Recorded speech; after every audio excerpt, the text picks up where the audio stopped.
Hello friends, thanks for watching my channel VitalRemedy. I hope you guys are enjoying the videos that I'll be dropping. Today's topic I'll be discussing issues regarding family.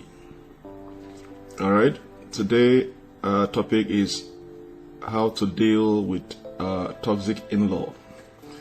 In African context, our in-laws matters a lot. You know, our in-laws, either from the woman's side or from the the guy's side, they are so important to us, to our marriages. And sometimes we get some in-laws that are toxic to your marriage.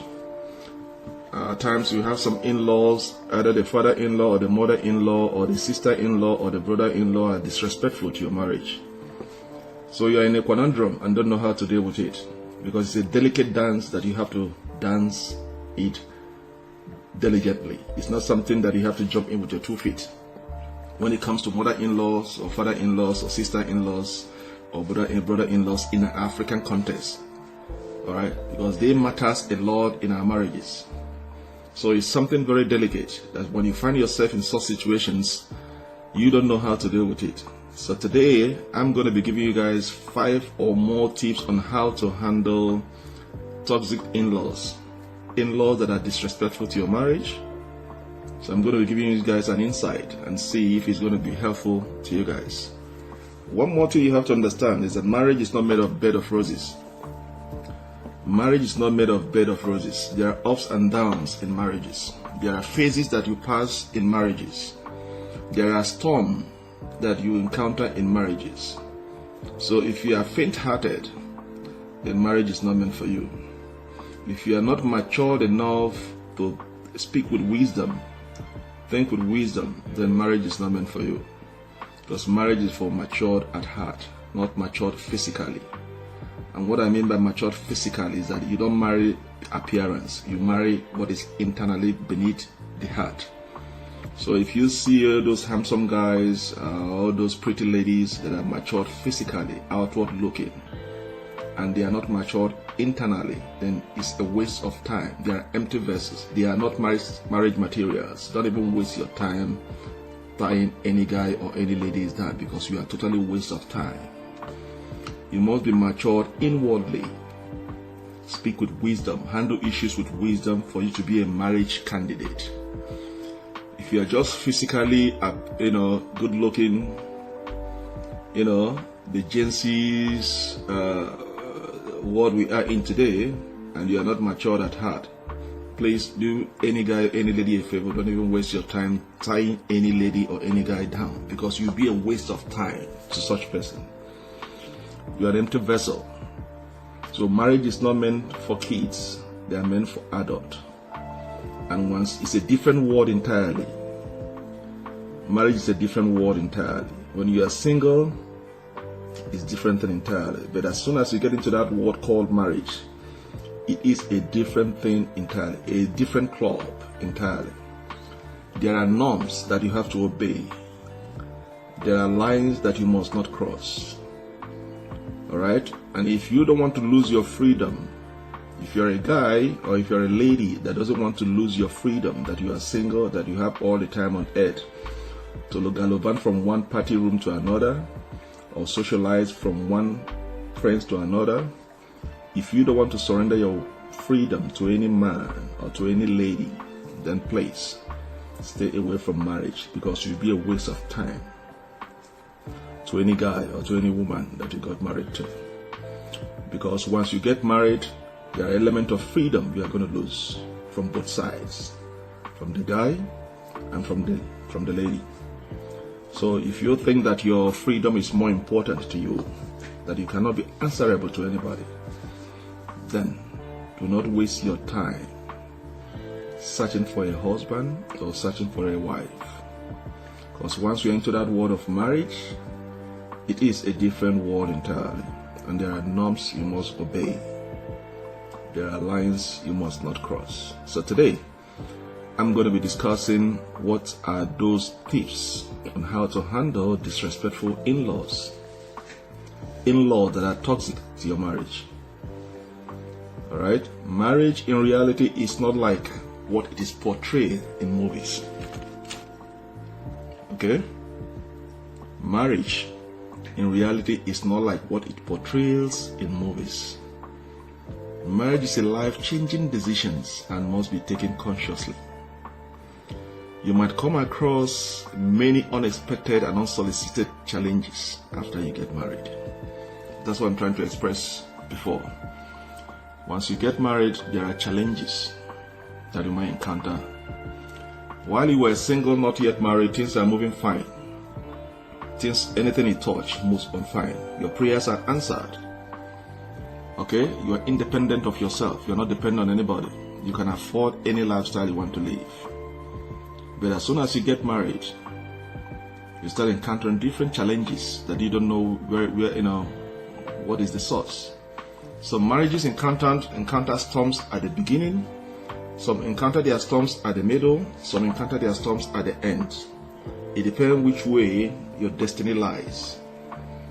Alright? So, if you are married, at the beginning of your marriage, you start encountering challenges.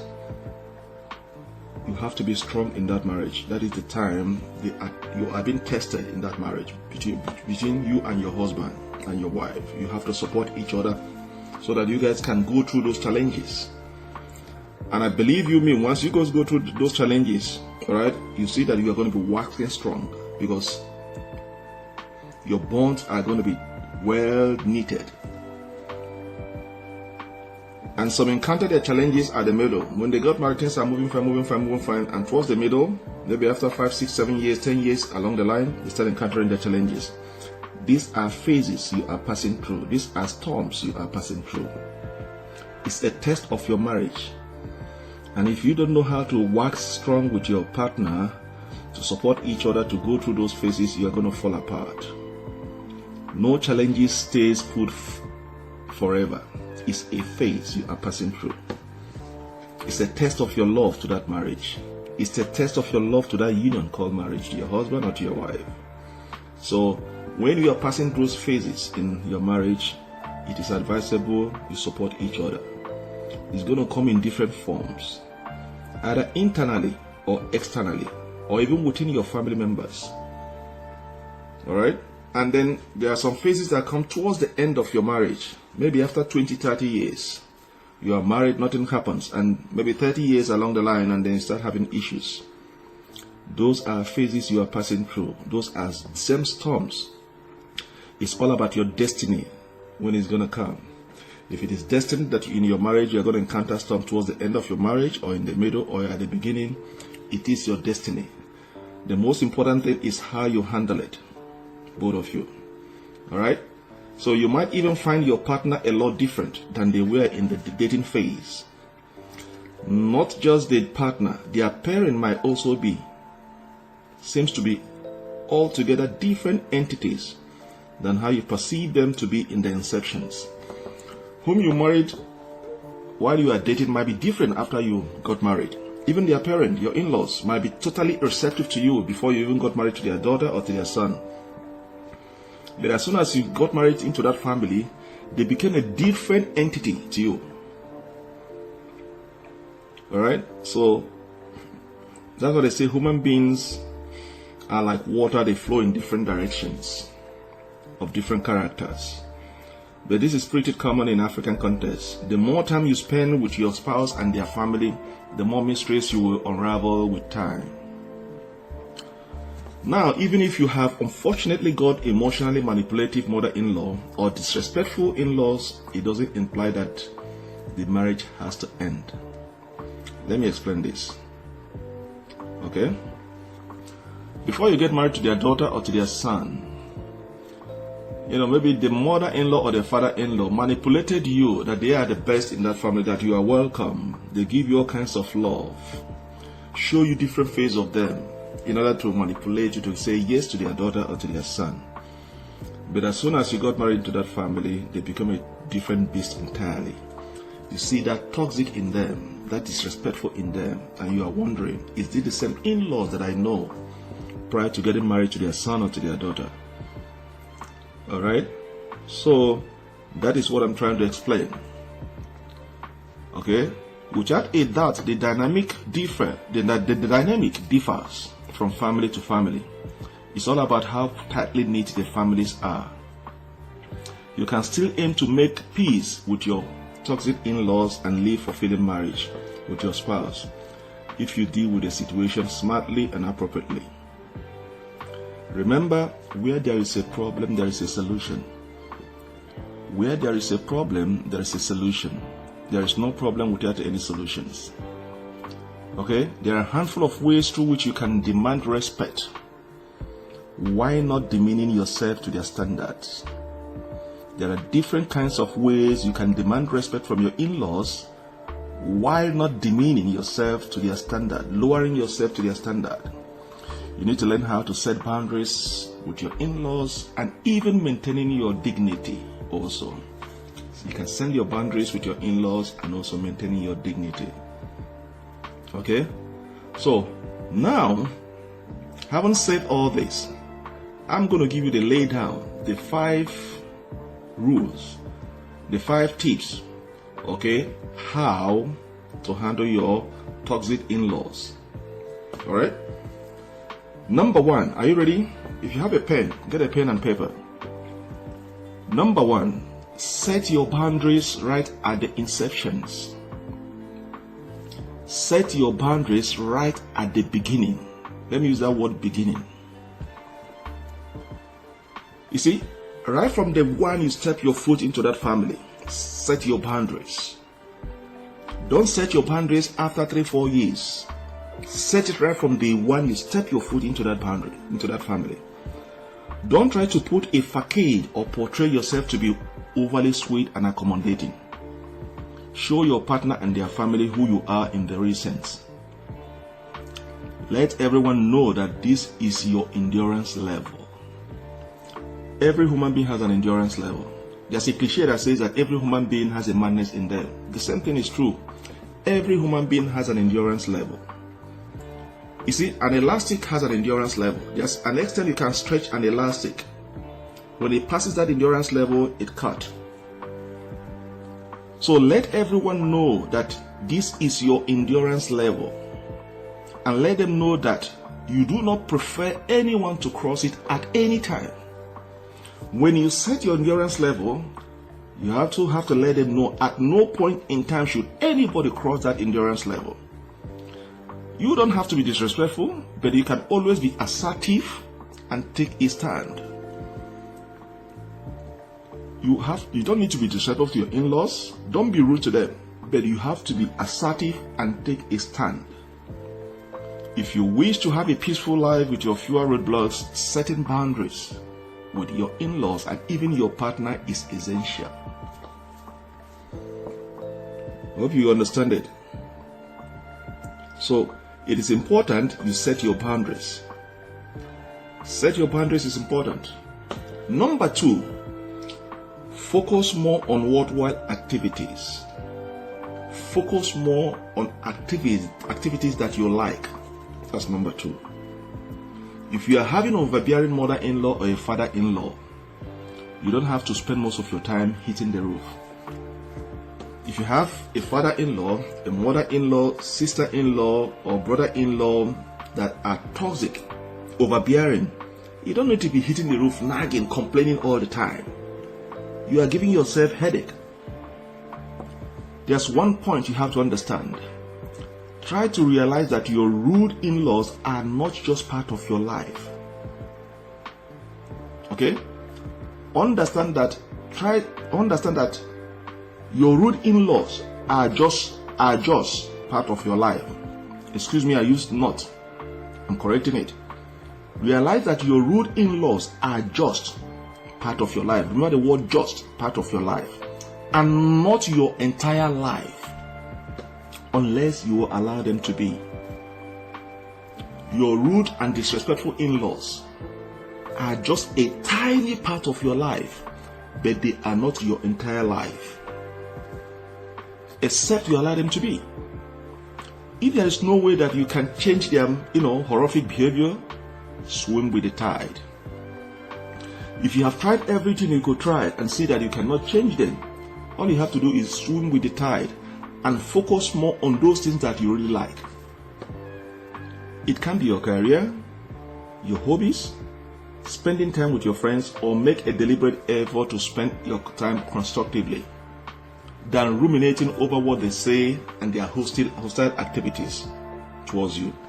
You can ruminate from now to heaven's come of what they say, of their hostility towards you. It does not help. Just spend your time constructively with your friends and forget about what they said about you or their hostile behaviors towards you. Okay? So number 3, seek your spouse's help. This is very important. Seek your spouse's help. I've seen many women, many men, when they have issues with their mother-in-law or any of their sister-in-law, brother-in-law, father-in-law, they want to deal it alone. That is suicidal. That is suicidal if you want to deal it alone. It is not advisable that when you find yourself in that Pandora's box, you want to deal it alone. Now, you have to talk to your husband or talk to your wife. They know their parent more than you, and they know the button they will press to put that full stop in that behavior. If you have a rude in-law, that let your spouse know. Don't try to deal with your spouse parent all by yourself with the intent of not hurting them. This can cause a greater hurt to your relationship if not tackled at onset. Don't resort to yapping about your disrespectful in-laws to your spouse. This is not less than shooting yourself in the foot. I'm going to explain this. Don't resort to yapping about your rude in-laws to your spouse. What am I saying? Either you are the man, either you are getting it from your wife's side or from your husband's side. Anytime your wife or your husband come back, you can't even allow him to rest. You are yapping, you are nagging, you are hitting the roof. You are saying all kinds of things. Remember, words are sharper than sword. You might say certain things that you cannot take back. That is why you have to, tie your tongue. Yapping about your rude in-laws to your spouse in a disrespectful manner cannot help issue. You are shooting yourself in the foot. Out of anger or out of, annoyance, you might say certain things that you don't really mean it. And an ear can hear it. You can't take it back. So that's why I say don't resort to yapping about your rude in-laws to your spouse. There are ways you can present issues to your spouse. Okay?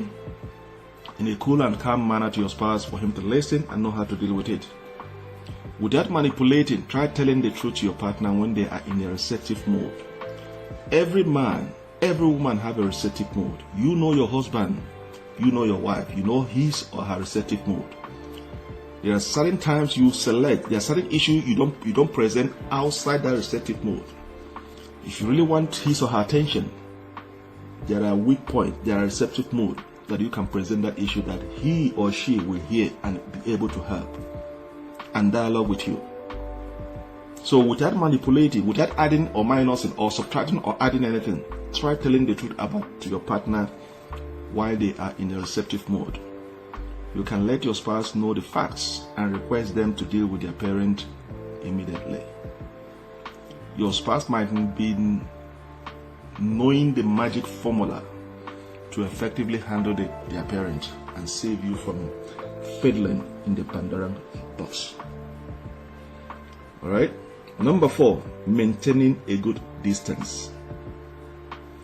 If you and your spouse have tried everything possible with your disrespectful in-laws, alright, and nothing works, you can always keep a safe distance from them. You can choose to talk, choose to meet, choose to walk, alright? Whenever you need to meet your rude in-laws, make sure that you don't meet them alone.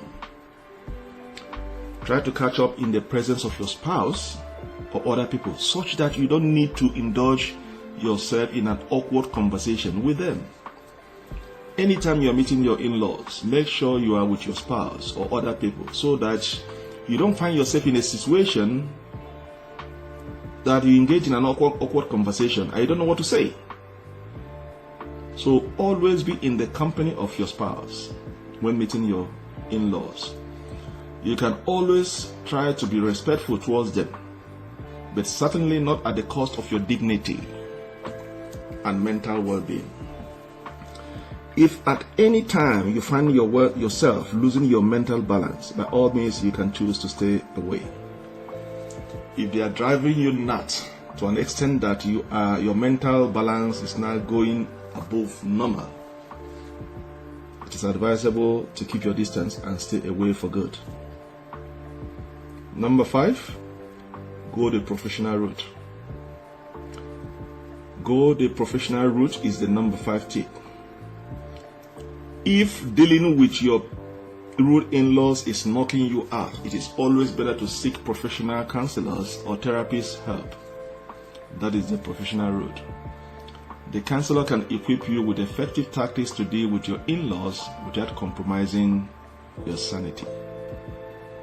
Also, there could be some serious issues or underlying health problem that can be causing your in-laws to behave in unhealthy and spiteful ways towards you. In this case, you can take your spouse's help and persuade your in-laws to try to cancel themselves out or seek therapist's help. The therapist will be able to get to the root of their toxic behavior and recommend help. Alright? So friends, these are the 5 tips on how to deal with your toxic or disrespectful in-laws. Alright? So if you find yourself in that Pandora's box that you don't know how to deal with it, I hope these 5 tips will be able to help you out. And do not forget to leave me a comment at the end of the section, and then try to subscribe to the channel and share. I hope to see you in the next section of my topic. I'll be dealing with another topic that I'll be dealing with is how to communicate with your ex is my next topic. The next video I'll be dropping is how to communicate with your ex. I'll be giving you the rules, the do's and don'ts when communicating with your ex. I hope you enjoyed my video. See you next time. Alright? Please do not forget to leave me a comment. I want to read from you guys. Alright? Leave me a comment at the end of this video and subscribe. Thank you. See you guys next time. Goodbye.